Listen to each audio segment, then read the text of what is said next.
Hello friends, எல்லோரும் எப்படி இருக்கீங்க? நல்லா இருக்கீங்களா?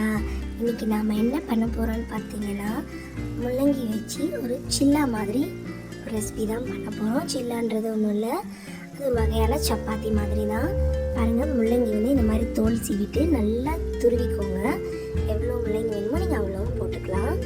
நல்லா இந்த மாதிரி துருவி எடுத்துக்கிட்டு அது கூட வந்து கோதுமை மாவு, கொஞ்சம் உப்பு, மஞ்சள் தூள், மிளகாத்தூள், வேணும்னா கரம் மசாலா, ஓமம் இதெல்லாம் கூட சேர்த்துக்கலாம்.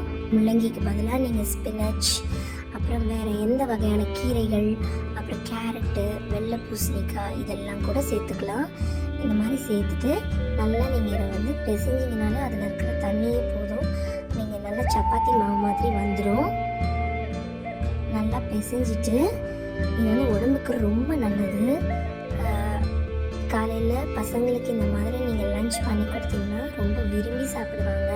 அவங்களுக்கு தெரியாது இதில் காய் இருக்குன்றதே, அந்த மாதிரி சாப்பிடுவாங்க. இதுக்கு தொட்டுக்கிறதுக்கு நீங்கள் வந்து சாஸு, ஒயிட் ரைத்தா, அப்புறம் வந்து தயிர், அப்புறம் ஈவன் சப்ஜி மாதிரி அவங்களுக்கு என்ன பிடிக்குதோ அந்த மாதிரி நீங்கள் வச்சுக்கலாம்.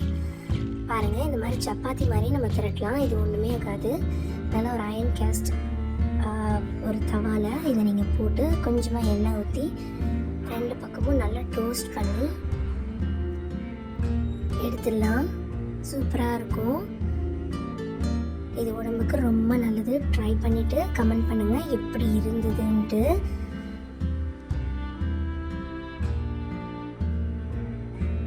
வெள்ளை பூசணிக்காய் கூட நம்ம இந்த மாதிரி சேர்த்துக்கலாம். ட்ரை பண்ணி பாருங்கள். பாய்.